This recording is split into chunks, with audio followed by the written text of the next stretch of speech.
Fever వచ్చిందనో throat infection అనో మనం doctor దగ్గరికి వెళ్ళేసి ప్రిస్క్రిప్షన్ రాయించుకుంటూ ఉంటాం. డాక్టర్ రకరకాల మెడిసిన్స్ ని మనకు రాసి పెడుతూ ఉంటారు. సో మనం వాటిని కొనుక్కొని వచ్చేసి ఇంట్లో వాడుతూ ఉంటాం. బానే ఉంది. వాస్తవానికి ప్రతి మెడిసిన్ కి సంబంధించి కొన్ని సైడ్ ఎఫెక్ట్స్ ఉంటాయి. అలాగే కొంత మోతాదులో మాత్రమే వాటిని వాడాల్సి ఉంటుంది. చాలా మంది కోర్సు ప్రకారం వాడకుండా ముందే ఆపేయటము లేదా ఇంకా అవసరానికి మించి వాడటం చేస్తూ ఉంటారు.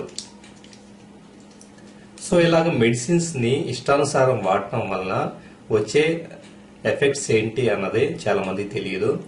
అలాగే ఒక మెడిసిన్ ని ప్రిస్క్రైబ్ చేసేటప్పుడు దాన్ని ఏమాత్రం వాడాలి, అలాగే ఎవరెవరు వాడాలి ఎవరెవరు వాడకూడదు అన్న వివరాలను కూడా డాక్టర్స్ వాళ్ళకి టైం తీరుబడి లేకపోవడం వల్ల వివరంగా చెప్పారు. సో ఇలాంటి పరిస్థితుల్లో మనం వాడుతున్న మెడిసిన్స్ ఏవైతే ఉంటాయో అవి ఎంతవరకు వాడాలి ఎంతవరకు వాడకూడదు, వాటి వల్ల వచ్చే సైడ్ ఎఫెక్ట్స్ ఏంటి అన్నది తెలుసుకోవడానికి మనకి ఇంటర్నెట్ లో webmd.com అనే ఒక వెబ్సైట్ దొరుకుతూ ఉంది. ఆ వెబ్సైట్ లో మనం ప్రెజెంట్ వాడుతున్న మెడిసిన్స్ కి సంబంధించి అలాగే మనం కావచ్చు మన బంధువులు కావచ్చు ఎవరైనా కానీ వాళ్ళ సేఫ్టీని కోరుకునే వాళ్ళం అయితే కనుక స్టడీ చేయడం ద్వారా వాటి వాడకాన్ని మనం కంట్రోల్ చేసుకోవచ్చు. webmd.com అనే సైట్ లోకి వెళ్తే కనుక మనకి డ్రగ్స్ అండ్ సప్లిమెంట్స్ అని చెప్పేసి ఒక సెక్షన్ అవైలబుల్ అవుతుంది. చూడండి, అందులో find or review a drug అని చెప్పేసి ఒక ఆప్షన్ అవైలబుల్ అవుతూ ఉంటుంది. దాన్ని క్లిక్ చేస్తే ఇక్కడ చూడండి ఫైండ్ ఏ డ్రగ్ అని చెప్పేసి ఒక ఆప్షన్ వచ్చింది. సో అక్కడ ఖాళీగా కనిపించే బాక్స్ లో డ్రగ్ నేమ్ అని దగ్గర మనం ఏ డ్రగ్ గురించి అయితే ఇన్ఫర్మేషన్ తెలుసుకోవాలనుకుంటున్నాం దాని పేరుని టైప్ చేయాల్సి ఉంటుంది. ఇప్పుడు నేను ఎమాక్సిలిన్ అనే డ్రగ్ గురించి తెలుసుకోవాలనుకుంటున్నాను. సో ఇక్కడ ఎమాక్సిలిన్ అని టైప్ చేస్తుంటే ఎమాక్సిలిన్ ఓరల్ అని చెప్పేసి ఒక సజెషన్ వచ్చింది. దాన్ని సెలెక్ట్ చేసుకొని గో అనే బటన్ ప్రెస్ చేస్తే ఇప్పుడు చూడండి ఇక్కడ ఆ డ్రగ్ కు సంబంధించి నెంబర్ ఆఫ్ రిజల్ట్స్ ఉన్నాయి, వేటిని కావాలో సెలెక్ట్ చేసుకోండి అని చెప్పేసి చూపిస్తూ ఉంది. నేను ఎమాక్సిలిన్ ఓరల్ అనే దాన్ని సెలెక్ట్ చేసుకొని ఉన్నాను. సెలెక్ట్ చేసుకున్న తర్వాత చూడండి ఆ డ్రగ్ కు సంబంధించిన పూర్తి వివరాలు ఇక్కడ లభిస్తూ ఉన్నాయి. ఎమాక్సిలిన్ ఓరల్ యూజెస్ అని చెప్పేసి అది ఏ సందర్భాల్లో ఉపయోగపడుతూ ఉంటుంది అన్నది ఇక్కడ చూపించబడుతూ ఉంది. So how to use amoxicillin oral అనే సెక్షన్ లో కూడా దాన్ని పద్ధతి ప్రకారం ఎలా వాడాలో తెలియజేస్తూ ఉంది. నెక్స్ట్ సైడ్ ఎఫెక్ట్స్ అని చెప్పేసి ఒక లింక్ ఉంది చూడండి, దాన్ని క్లిక్ చేస్తే ఎమాక్సిలిన్ వాడటం వలన వచ్చే సైడ్ ఎఫెక్ట్స్ ఏమేమి ఉంటాయి అన్నది ఇక్కడ చూపిస్తూ ఉంది. వామిటింగ్ సెన్సేషన్, డయేరియా, ఇట్లా డిఫరెంట్ సిమ్టమ్స్ అది చూపిస్తూ ఉంది.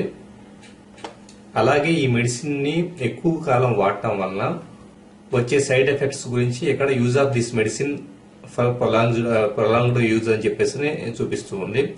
అలాగే ఒకవేళ ఈ డ్రగ్ ను వాడటం మొదలు పెట్టిన తర్వాత dark urine, vomiting sensation, stomach, abdominal pain ఇలాగా రకరకాల సిమ్టమ్స్ మనకి వస్తే గనక వెంటనే డాక్టర్ని అప్రోచ్ అవ్వమని చెప్పేసి సజెషన్ ఇస్తూ ఉంది.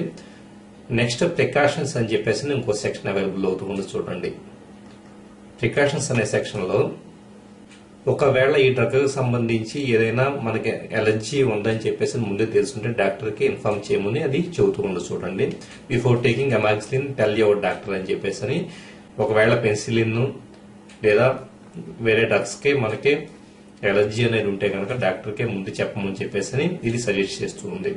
ఇలాగా ఒక డ్రగ్ కు సంబంధించిన పూర్తి సమాచారాన్ని ఇవ్వడంతో పాటు ఈ వెబ్సైట్ హెల్తీ లివింగ్ అని చెప్పేసి చాలా ఆరోగ్యవంతంగా జీవించడానికి సంబంధించి ఎన్నో రకాల టెక్నిక్స్ ని చూపిస్తూ ఉంటుంది. చూడండి, ఇక్కడ హెల్తీ లివింగ్ అనే దాంట్లో ఉమెన్స్ హెల్త్, మెన్స్ హెల్త్, పెట్ హెల్త్ ఇట్లాగా డిఫరెంట్ ఎమోషనల్ హెల్త్, సో శారీరక అండ్ మానసిక ఆరోగ్యాలకు సంబంధించిన పూర్తి సమాచారాన్ని ఈ వెబ్సైట్ అందిస్తూ ఉంది. అలాగే మన ఆహారపు అలవాట్లు ఎలా ఉండాలి అన్నది ఫుడ్ హ్యాబిట్స్, ఈటింగ్, డైట్ అనే దాంట్లో మనకి సెక్షన్ లో ఇది చూపిస్తూ ఉంది.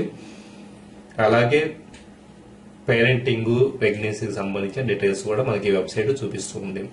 సో ఒక కామన్ మెన్ కి సంబంధించి అన్ని రకాల సమాచారాన్ని మనకి webmd.com అనే వెబ్సైట్ కల్పిస్తుంది. సో టెక్నాలజీని ఇలాగా మన బెటర్ లివింగ్ కోసం వినియోగించుకుంటారని ఆశిస్తూ సెలవు తీసుకుంటున్నాను. మరో వీడియోతో కలుస్తాను. Thank you very much.